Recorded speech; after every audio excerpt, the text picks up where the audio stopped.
Have you ever had a thought that just felt wrong? The kind that sneaks into your head and refuses to leave. For Arthur, it started on a crowded subway platform. Just a fleeting, intrusive thought. What if the person behind me isn't actually waiting for the train? He turned around, just a woman in a gray coat, reading a newspaper. But then, as the trains filled the station, he noticed the letters on her paper. They were perfect, crisp, and completely mirror. It was a language made of reflections. That strange, backward feeling clung to him all the way home. The world started to fray at the edges. He glanced at his digital clock. Instead of 5:21 p.m., the glowing red number seemed to spell out IS:20. He went to pour a glass of water, and for a split second, the stream cooled upwards, defying gravity before crashing down into the glass. He tried to call out to his wife, but the sound that came out was garbled, like a tape playing in reverse. He wasn't moving through his life anymore. His life was peeling away from him. He sat on the edge of his bed, a cold tremor running through him. That woman at the station, she wasn't just a stranger. She was a marker, a signpost. There's a theory that our reality is just a fragile agreement. We all subconsciously agree that gravity pulls things down, that time moves forward, that letters are read left to right. But what happens if you spot a glitch? What if you truly, deeply, believe in the crack you've seen? You fall out of the agreement. You become other. That's when he heard it. A wet, dragging sound from the hallway. Step, drag, step, drag. His eyes shot to the bedroom door. A long shadow stretched across the floorboards from the hallway light, but it was pointing the wrong way. The shadow was stretching toward the light, not away from it.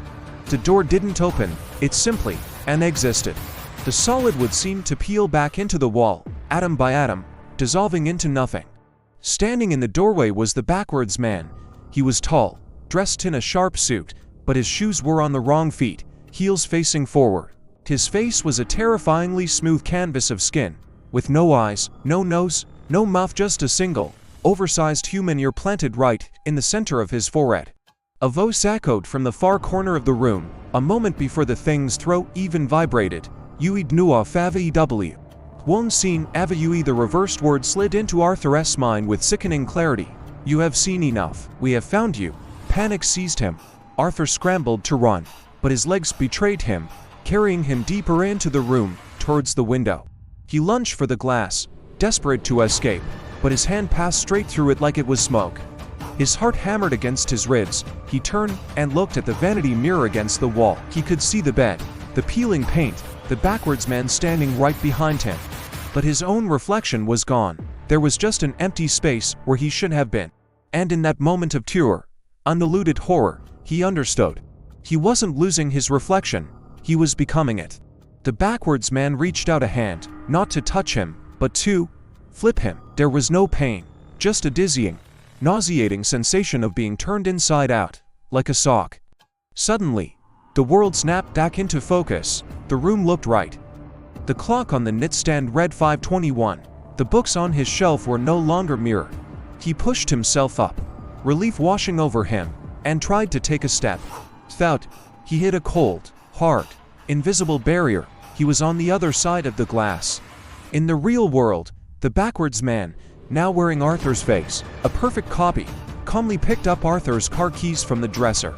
He leaned over and kissed Arthur's wife on the cheek as she walked in, then turned and walked out the front door, whistling Arthur's favorite tune. Arthur is still there, trapped behind the mirror, and he's watching. So tonight, when you look at your own reflection, look closely. If you see a flicker of movement in the background, something that doesn't quite match your own, that's him. He's desperate. He's trying to get someone else to notice the glitch. He's looking at you right now. Thanks for watching.